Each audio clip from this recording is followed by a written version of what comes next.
बिहार विधानसभा चुनाव की तारीखों के ऐलान से पहले राजनीतिक दलों और उसके नेताओं के बीच ऐलान जंग लगातार देखने को मिल रहा है।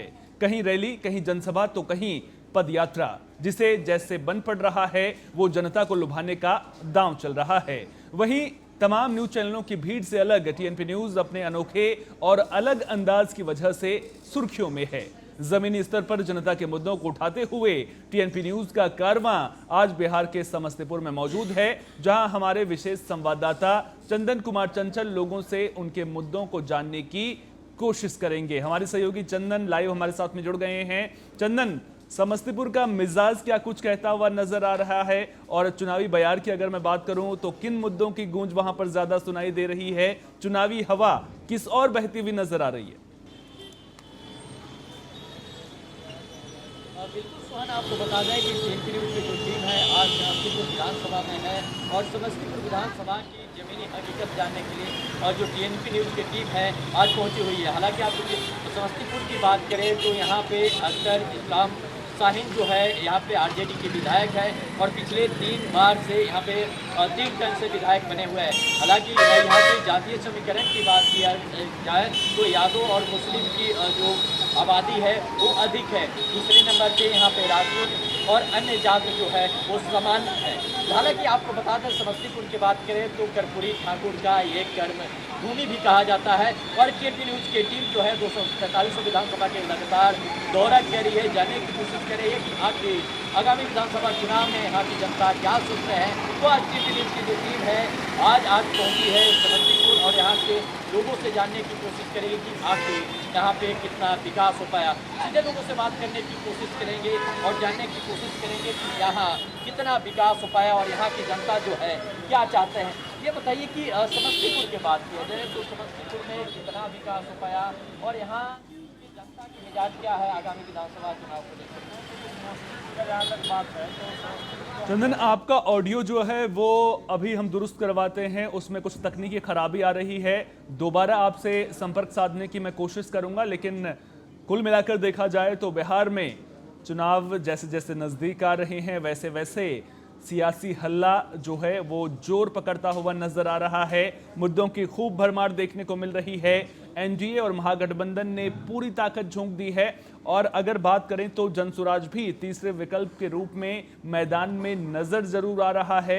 चुनाव पर कितना इंपैक्ट जनसुराज की पार्टी डाल पाएगी ये देखने वाली बात होगी। और हर बीते दिन बिहार की सियासत में नए मुद्दे भी लगातार जन्म लेते हुए नजर आ रहे हैं। हमने देखा कुछ दिन पहले तक बिहार में वोटर अधिकार यात्रा की गूंज खूब सुनाई दे रही थी।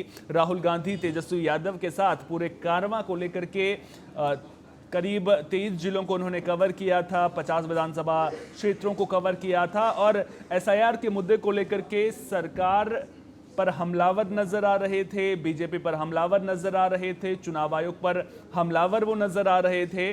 जैसे ही वोटर अधिकार यात्रा फिर दरभंगा पहुंचती है तो फिर गालीवाला विवाद तूल पकड़ता हुआ नजर आता है और जब वोटर अधिकार यात्रा खत्म हो जाती है उसके बाद प्रधानमंत्री नरेंद्र मोदी 2 तारीख को मां के लिए अभद्र भाषा का इस्तेमाल को लेकर के जनता से मुखातिब होते हैं और भावुक संदेश देने की कोशिश करते हैं। इसे पूरे देश की महिलाओं का अपमान बताते हैं, जिसके बाद बीजेपी की ओर से, एनडीए खेमे की ओर से बिहार में बंद भी किया जाता है। और अब केरल कांग्रेस के एक पोस्ट की चर्चा अब बिहार के सियासी गलियारों में सुर्खियों में है।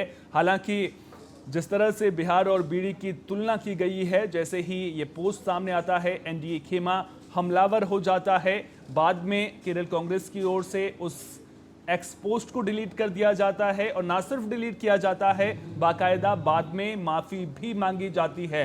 तो कुल मिलाकर बिहार की सियासत के अलग अलग रंग लगातार देखने को मिल रहे हैं, मुद्दों की भरमार देखने को मिल रही है और इस बिहार की सियासत में जीतेगा वही जो जनता से कनेक्ट कर पाएगा, जो अपने मुद्दों को जनता को समझा पाएगा। और इसी जुगत में सभी पार्टियां लगी हुई हैं, पुरजोर कोशिश करती हुई नजर आ रही हैं कि बिहार की जनता से कनेक्ट किया जाए। अब बड़ा सवाल यहां पर यह खड़ा होता है कि जिन मुद्दों की गूंज सुनाई दे रही है, क्या जनता इन्हीं मुद्दों को आधार बना करके वोट डालती हुई नजर आएगी या फिर जो बिहार में दूसरे बड़े मुद्दे हैं उनको आधार बनाकर वोट डाला जाएगा, क्योंकि विपक्ष की ओर से लगातार शिक्षा का मुद्दा हो, स्वास्थ्य का मुद्दा हो, बेरोजगारी का मुद्दा हो, पलायन का मुद्दा हो, ये वो तमाम मुद्दे हैं जिनको लेकर के विपक्ष सरकार पर हमलावर नजर आ रहा है, नीतीश कुमार को घेरने की कोशिश करता हुआ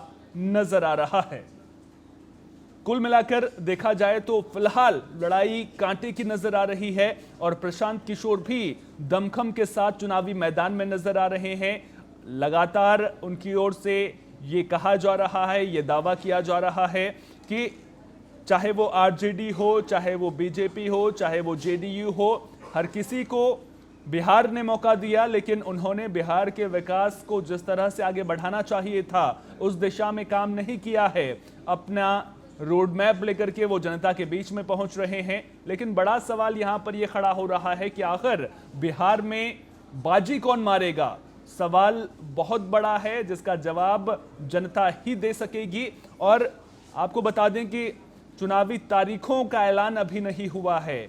संभावना ये जताई जा रही है कि अक्टूबर के आखिरी 2 हफ्तों में जो है वो चुनावी तारीखों का ऐलान हो सकता है। उसके बाद छठ के बाद जो है वो चुनाव की तारीखें जो है वो रखी जा सकती हैं और संभावना ये जताई जा रही है कि नवंबर के पहले या दूसरे हफ्ते में बिहार में चुनाव हो सकते हैं। 2 से 3 चरणों में बिहार में चुनाव हो सकते हैं और जो बिहार के चुनावी नतीजे हैं वो 15 से 20 नवंबर तक सामने आ सकते हैं। कुल मिलाकर अब जो रैलियों का शोर है, जनसभाओं का जो दौर शुरू हो चुका है, वो अब जैसे जैसे चुनावी घड़ी नजदीक आएगी वैसे वैसे और भी जोर पकड़ता हुआ नजर आएगा।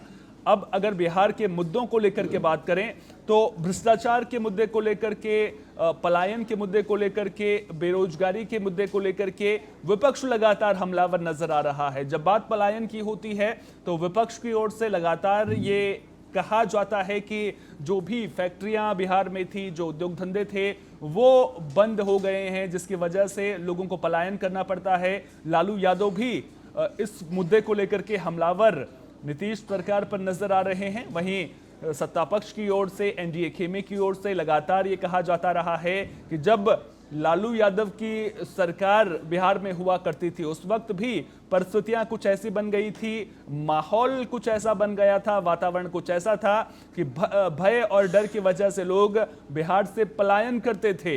और अब अगर बिहार में पलायन की समस्या को समझने की कोशिश करें तो पलायन का दंश बिहार सालों से भुगतता आया है और अब देखना दिलचस्प होगा कि जो तमाम पार्टियां पलायन दूर करने को लेकर के, रोजगार को लेकर के वादे कर रही हैं, उन वादों में कितनी सच्चाई है।